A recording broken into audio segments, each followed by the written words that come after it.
We recently received an email that asked an interesting question. Can demons change their shape? This question, filled with mystery and old stories, has caused a lot of talks and guessing for a long time, so in this sermon we aim to answer this deep question, using the Bible as our guide. Our journey will take us through the teachings and wisdom of the Bible to help explain this complicated topic from a Bible-backed point of view. We invite you to come with us as we learn about the spiritual world and its details, shining a light on our understanding of these spiritual beings and what they can do. The Bible is the one and only guide and the final word for Christians all over the world and throughout the ages. If you are feeling lost or puzzled about something, turn to the Bible. If you want to guard yourself from being deceived, go to the Bible. The Bible provides direction and understanding on numerous topics, including spiritual warfare and demonic entities. Although the Bible does not explicitly portray demons as possessing the ability to shapeshift, that is, to physically metamorphose from one form into another, as the term is commonly understood in popular culture today, it does give us insight into the nature of these beings and their deceptive practices. It is crucial to remember that the demonic entities, according to biblical narratives, are spiritual and not physical beings. This is a key point. When we talk about beings, we often think about something we can see or touch. But demons, as per these narratives, exist in a spiritual realm. This realm is separate from our physical world and operates differently. Now, the spiritual realm is not bound by physical laws like gravity or time, which shape our world and our bodies. It's hard to picture, isn't it? Our entire understanding of existence is rooted in these physical laws. We see the sun rise and set each day. We age with time, and we can't just float in the air because of gravity. But in the spiritual realm where demons exist, none of these physical laws apply. This opens up a lot of possibilities, and it can be quite baffling. The shape-shifting we talk about in the context of demons isn't about changing their physical form like we see in movies or read in fantasy books. It's not like a werewolf changing under a full moon.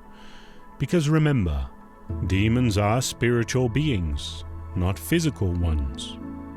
So when we say demons shapeshift, we mean they can create illusions or disguises, or they can deceive in a way that confuses humans. According to the Bible, demons can possess and they can transform themselves as an angel of light.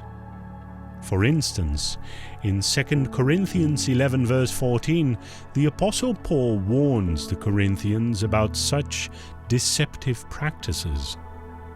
And no wonder, for Satan himself masquerades as an angel of light. The use of the word masquerades here is significant. It indicates that Satan, the leader of the demons, can present himself in a way that appears good, righteous, or appealing. In other words, he can disguise his true evil nature and intentions behind a facade of light and goodness. Have you noticed that the majority of false religions start with an encounter with an angel? The Bible says it so clearly. Galatians 1 verse 8 and 9.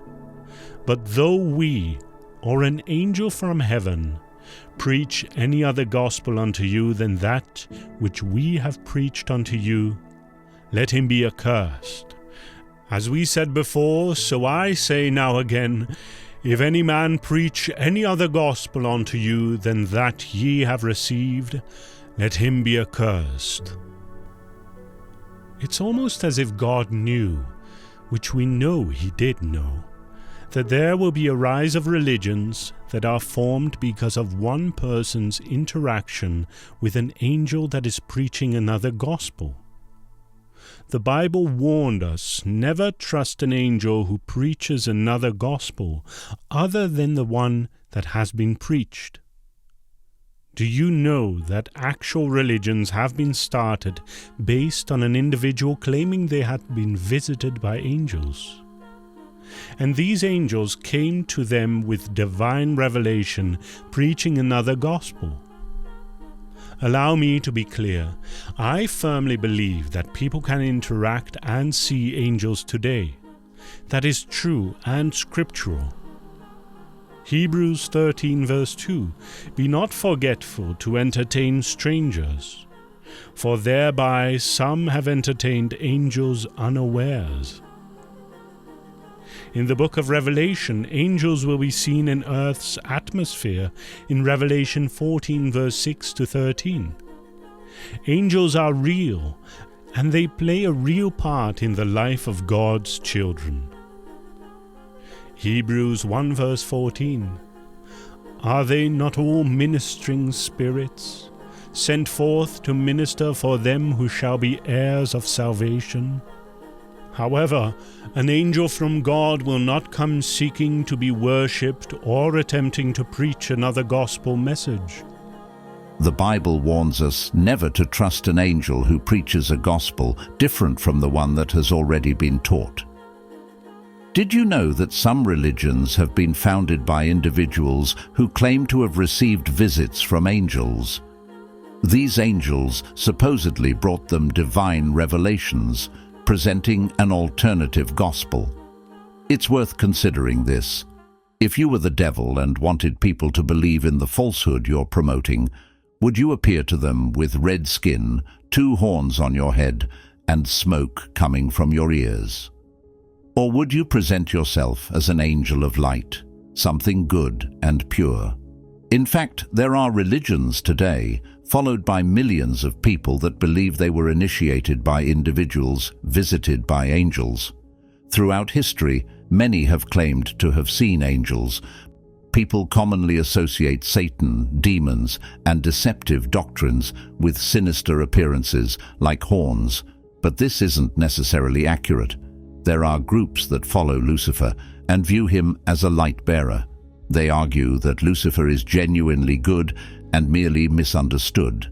The belief in Lucifer as a misunderstood figure and a symbol of enlightenment or goodness is rooted in various esoteric and occult traditions. It's important to note that these beliefs are not a single unified ideology, but rather a diverse set of ideas held by different groups and individuals. Some groups and individuals view Lucifer as a symbol of enlightenment and knowledge. They argue that the name Lucifer is derived from Latin, meaning light-bringer or morning star. In this interpretation, Lucifer is seen as a figure who brings knowledge, wisdom, and awareness to humanity, akin to Prometheus in Greek mythology, who stole fire from the gods to benefit humanity. This perspective often places Lucifer in opposition to religious dogma and authoritarian control, emphasizing personal freedom and intellectual exploration. They view Lucifer in a positive light. And no marvel, for Satan himself is transformed into an angel of light. When you hear people who state, I had this vision, I had that vision, I had this dream, I had that dream, I had this encounter, I had that encounter, be careful. Don't just accept everything. Those experiences for some people can be self-induced or even satanically inspired. 2 Corinthians 11 verse 14, And no marvel, for Satan himself is transformed into an angel of light. This is the devil's greatest weapon, deception. Satan and his evil spirits can present themselves as good. Similarly, the demonic entities under Satan's command are also portrayed as engaging in such deceitful tactics. In context, these entities do not transform their physical appearances as per modern understandings of shape-shifting, but alter the perceptions of those they wish to mislead. Satan can appear good. He did that to Eve. He will do it with the Antichrist. As seen in the Bible, the spiritual realm is characterized by battles between good and evil, truth and deception. The demons, as agents of deception, can appear in different forms, not by changing their physical form, but by manipulating perceptions and presenting falsehoods. This form of shape-shifting is therefore more about the crafty and cunning alterations in how these entities are perceived or experienced. Indeed, along with the ability to masquerade as angels of light, demonic entities, according to the Bible, also have the ability to possess.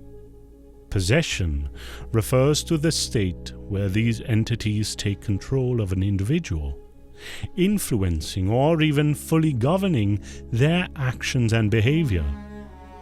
The Bible provides several instances of such possessions. One of the most striking examples can be found in the Gospel of Mark 5 verse 1 to 20, and its parallel accounts in the other synoptic Gospels. Here we encounter the story of a man referred to as Legion, because he is possessed by not just one, but many demons. In the narrative, Jesus encounters the man in the region of the Gerasenes, and the man, tormented by the legion of unclean spirits, exhibits abnormal strength and self-destructive behaviors. This episode demonstrates that a single human being can house multiple unclean spirits. A concept that might be difficult to grasp, but is clearly illustrated in the Bible. Moreover, this account of the Gerasene demoniac also reveals the desire of these unclean spirits to inhabit bodies, be it human or animal. In the story, after Jesus commands the unclean spirits to leave the man, they begged Jesus to send them into a herd of pigs nearby. Upon getting permission, the demons entered the pigs, which then rushed down a steep bank into the sea and were drowned. This part of the story makes us understand two important things. First, these unclean spirits or demons have a strong wish to live inside bodies. They would rather live inside any body, even if it's an animal's body, rather than being sent to the abyss, which is like a deep, endless pit. This shows us that demons are eager to inhabit a body, to have a physical presence in the world. They want to stay in this world. In our age, the majority of people do not believe that demons are real, but they are according to the scriptures. Remember that these spirits, these demons, are not friendly or harmless. They want to cause harm and create chaos, and being inside a body gives them a way to do this.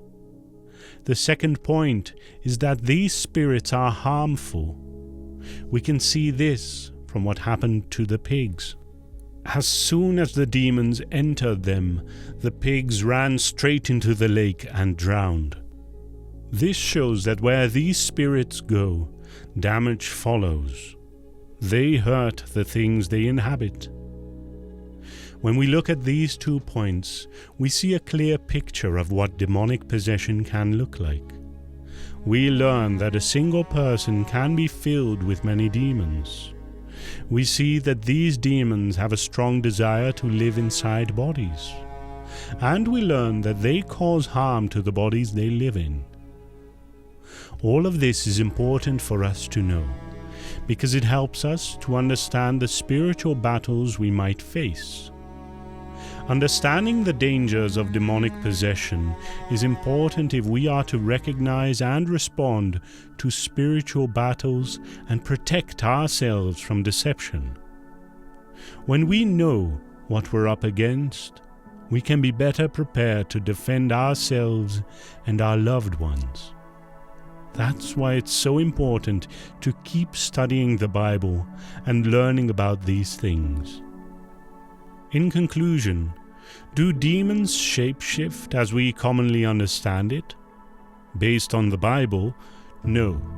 They are spiritual beings lacking physical bodies to alter. However, they can deceive us, appearing differently even as an angel of light.